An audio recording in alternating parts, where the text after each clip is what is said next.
Amis internautes, n'oubliez pas de liker, de vous abonner et de cliquer sur la note de notification pour ne rien rater. Bonsoir à toutes et à tous. L'actualité de ce mercredi 13 mai 2026 est dominée par plusieurs décisions majeures prises en Conseil des ministres au Bénin à l'approche de la passation de pouvoir.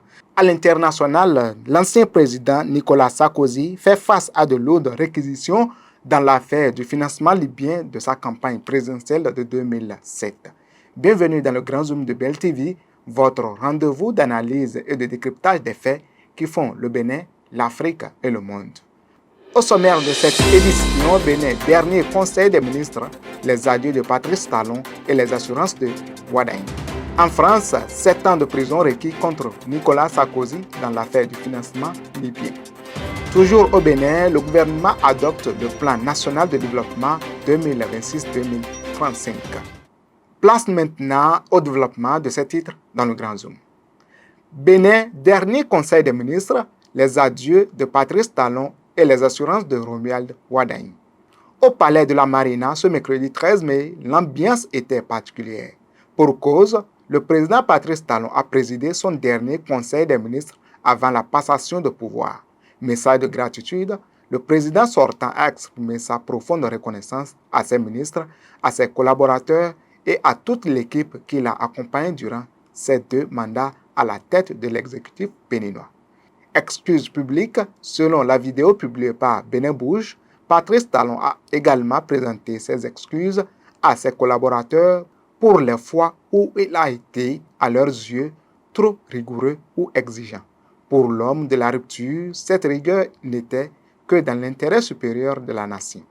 Espoir pour l'avenir, il a dit espérer que la nouvelle équipe soit à la hauteur de l'expérience placée par les Béninois dans le président élu Romuald Wadain. Assurance de Wadain. Présent aux côtés de Patrice Talon, le président élu a salué le leadership de son prédécesseur et l'a rassuré. L'œuvre entamée sera poursuivie qualitativement pour le bonheur des Béninois. Date d'investiture. Pour rappel, l'investiture du nouveau président de la République aura lieu le 24 mai prochain au Palais des Congrès de Cotonou, en présence de nombreuses délégations étrangères. Rendons-nous en France, 7 ans de prison requis contre Nicolas Sarkozy.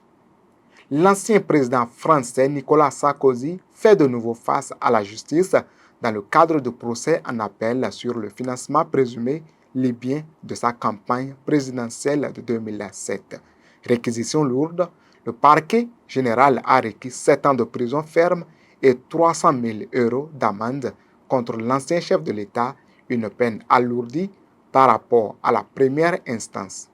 Accusation, Nicolas Sarkozy est poursuivi pour association de malfaiteurs, corruption active et financement illégal de campagne électorale. Contexte judiciaire, en première instance, il avait déjà été condamné à 5 ans de prison ferme, mais avait fait appel. Proche également visé, l'ex-ministre Claude Guéant risque 6 ans de prison et 100 000 € d'amende, tandis que Brice Hortefeux encourt 4 ans de prison, dont 2 fermes, sous bracelet électronique. Au cœur du dossier, le parquet estime qu'un accord occulte aurait été conclu avec le régime de Muammar Kadhafi afin de financer la campagne présidentielle française de 2007 pour un montant estimé à plusieurs millions d'euros. Système présumé, les enquêteurs évoquent des rencontres secrètes à Tripoli et des circuits financiers opaques ayant permis le transfert de fonds via des intermédiaires. Enjeu politique, cette affaire continue de secouer la classe politique française plus de 15 ans après les faits présumés, avec des implications internationales. Décision attendue, la Cour d'appel de Paris rendra son verdict le 30 novembre prochain dans une atmosphère de vive tension médiatique. Revenons au Bénin, le gouvernement adopte le plan national de développement 2026-2035. Le gouvernement béninois a franchi une étape importante dans la mise en œuvre de sa vision de développement à long terme. Adoption officielle, le Conseil des ministres a approuvé le plan national de développement PND 2026-2035, document stratégique de référence pour la prochaine décennie. Cadre stratégique, ce document constitue la première phase opérationnelle de la vision nationale Bénin 2060 à l'AFIA, un monde de splendeur. Ambition économique, les autorités souhaitent renforcer le secteur secondaire dont la contribution à l'économie devrait passer de 16,3% à 21,1% d'ici 2035. Réduction des inégalités, le gouvernement vise une baisse de l'indice de Gini qui mesure les inégalités de 34,4 à une moyenne de 30 sur la période concernée. Renforcement institutionnel, le plan prévoit également la consolidation de l'état de droit avec des institutions plus performantes, transparentes et proches des citoyens. Vision globale, le pouvoir ambitionne de transformer durablement l'économie béninoise sur la prochaine décennie en misant sur l'industrialisation, l'éducation et la santé. Rendons-nous à Ganvié un vaste projet de réaménagement de l'embarcadère annoncé. Le gouvernement béninois veut moderniser l'accès à Ganvié, principal site touristique lacustre du pays et fleuron du patrimoine béninois. Mission autorisée, une mission complète de réaménagement de l'embarcadère a été validée en Conseil des ministres. Objectif principal, le projet vise à améliorer l'accueil des visiteurs chaque année plus nombreux et les conditions de circulation sur les sites. Modernisation prévue, les espaces d'attente, d'orientation et d'accueil seront repensés selon les standards internationaux du tourisme. Sécurité renforcée, une meilleure organisation des flux entre touristes et riverains est également envisagée pour éviter les engorgements. Solution provisoire, une infrastructure temporaire fonctionnelle sera mise en place pendant les travaux lourds afin de ne pas interrompre l'activité touristique. Infrastructure annoncée, le futur site comprendra des toilettes publiques, des parkings, des espaces de repos et des lieux de vente d'objets d'art et d'artisanat local. Secteur santé, 14 centres de santé et une maternité bientôt construits ou réhabilités. Le secteur sanitaire béninois va bénéficier de nouveaux investissements publics substantiels. Décision gouvernementale, le Conseil des ministres a autorisé la contractualisation avec plusieurs entreprises pour lancer les travaux. Projet sanitaire, 14 centres de santé seront construits dans plusieurs communes du pays, renforçant ainsi le maillage sanitaire national. Localités concernées, les infrastructures seront réalisées notamment à Kpakpame, Kopargo, à Kassato, Huedo, Kome, Adoum et Idigne. Réhabilitation prévue. La maternité de l'hôpital de zone de Ouida sera également modernisée pour améliorer la qualité des soins maternels. Objectif, le gouvernement veut améliorer l'accès aux soins dans les zones rurales et périurbaines et renforcer la prise en charge des populations. Santé maternelle, les travaux doivent permettre une meilleure qualité des soins maternels et infantiles avec une réduction attendue de la mortalité néonatale. À Cotonou, l'avenue de la francophonie bientôt réhabilitée. Le gouvernement béninois annonce de nouveaux travaux routiers dans la ville de Cotonou pour fluidifier la circulation. Axes concernés, les travaux porteront sur le tronçon reliant le carrefour Adjaha au carrefour Figueroa-Plage, un axe très fréquenté. Longueur, la voie concernée mesure 2,35 km, traversant plusieurs quartiers résidentiels et commerçants. État de la route, l'avenue présente actuellement plusieurs déformations et défauts de surface importants, rendant la circulation difficile.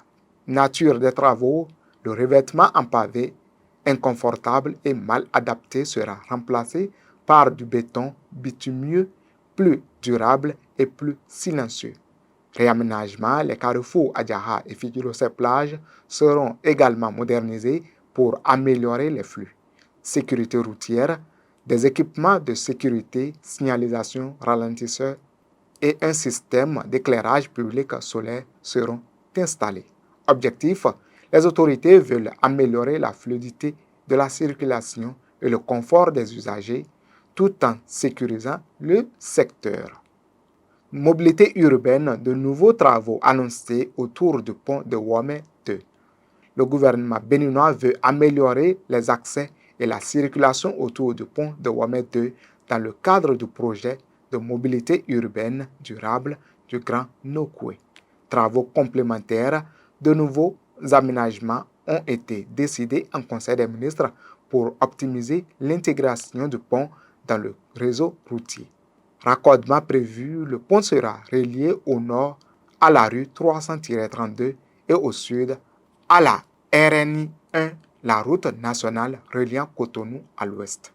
Éclairage public, les voies concernées seront équipées de lampadaires solaires pour plus de sécurité la nuit. Amélioration du cadre de vie, des contre-allées seront réalisés pour faciliter l'accès aux habitations riveraines et réduire les embouteillages. Fluidité du trafic, une voie de dédoublement sera aménagée à la sortie nord du pont, un point noir actuel. Nouveau corridor, une route de 1,65 km reliera le pont à la future ligne de bus du projet de mobilité urbaine durable du Grand Nokoué.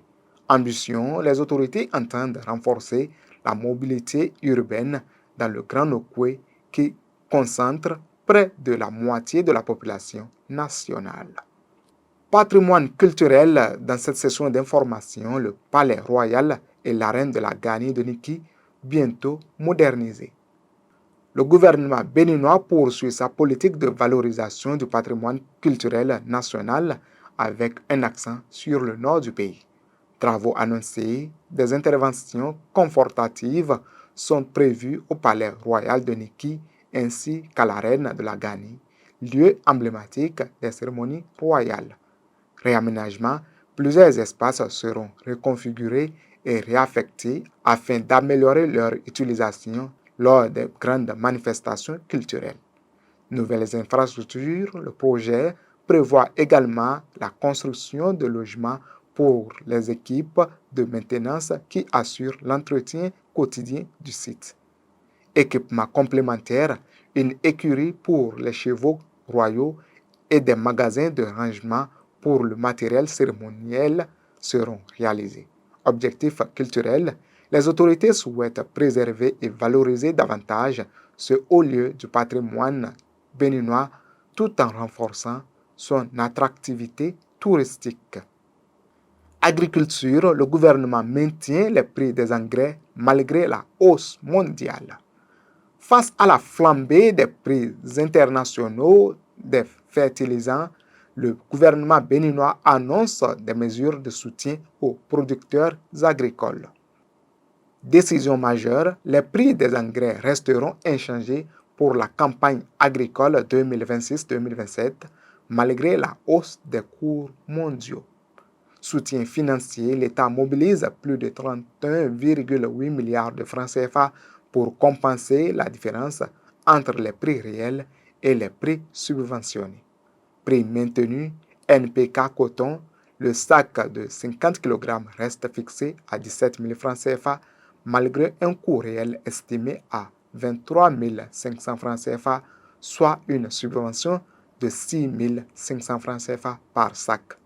Urée subventionnée, le prix de l'urée est maintenu à 15 000 francs CFA contre une valeur réelle de 19 250 francs CFA, soit une subvention de 4 250 francs CFA par sac. Préoccupation gouvernementale, les autorités craignent qu'une hausse des prix fragilise la production agricole nationale et menace l'autosuffisance alimentaire.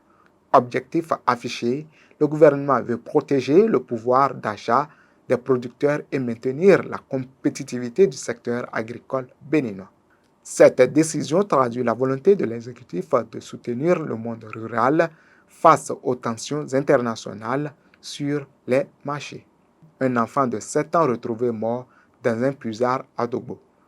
La commune de Dogbo, dans le département du Koufou, est sous le choc après un drame survenu dans l'arrondissement de Foncomé. Disparition inquiétante, un garçon âgé de 7 ans était porté disparu depuis le samedi 9 mai après avoir quitté le domicile familial sans prévenir. Découverte tragique, son corps sans vie a été retrouvé dans un puisard à ciel ouvert le dimanche 10 mai au grand désespoir de sa famille. Émotion dans la localité. Le drame a provoqué une vive émotion au sein de la population et de la famille qui s'est immédiatement rendue sur les lieux. Recherches engagées, les proches et plusieurs habitants avaient lancé des recherches intensives après sa disparition sans succès. Intervention policière, la police républicaine s'est rendue sur les lieux pour effectuer les constats d'usage et ouvrir une enquête. Enquête ouverte, les autorités cherchent désormais à déterminer les circonstances exactes du décès, accident ou acte criminel et d'éventuelles responsabilités. Attente des conclusions, les investigations devront permettre de faire toute la lumière sur ce drame qui endeuille la commune. Finissons cette session d'information avec ce fait divers. Elle vole 46 millions à son mari pour son ex. Le tribunal de Cotonou a traité ce mercredi 13 mai 2026 d'une affaire pour le moins rocambolesque, le vol de 46 millions de francs CFA au sein d'un couple d'Akpakpa. Les faits, selon Frisson Radio, une femme de 27 ans, en couple depuis 2 ans avec un homme de 47 ans, a avoué lui avoir volé 46 millions de francs CFA avant de disparaître pendant 3 semaines. À la barre, la prévenue a reconnu être l'auteur du vol, déclenchant la stupéfaction dans la salle d'audience. Le mobile, selon ses aveux, elle a maintenu le contact avec son ex-mari malgré son nouveau mariage. Ce dernier lui aurait promis de la reprendre comme épouse si elle lui apportait une somme conséquente. Elle lui a donc remis les 46 millions dérobés. Mais une semaine après avoir reçu l'argent, l'ex-mari a coupé tout contact, disparaissant sans laisser de traces. Réaction du mari, étonnamment, le mari a décidé de pardonner son épouse. Il a demandé à la cour d'abandonner les poursuites contre elle, préférant gérer la situation en famille. Plaidoyer de la défense, l'avocate de la prévenue a plaidé la mise en liberté, expliquant que l'ex-mari en cavale serait un escroc professionnel qui voulait délibérément mettre le couple en difficulté. Promesse de la prévenue, la jeune femme a promis à la cour de coopérer pleinement pour l'arrestation de son ex-mari tout en implorant le pardon de son époux. Délibéré, le tribunal a renvoyé sa décision au 10 juin 2026, laissant planer le suspense sur le sort de cette épouse infidèle mais repentante. Enjeu moral, cette affaire rocambolesque interroge sur les limites du pardon conjugal et sur la manipulation affective dans les relations amoureuses. Eh bien, c'est la fin de cette édition du Grand Zoom de Bell TV.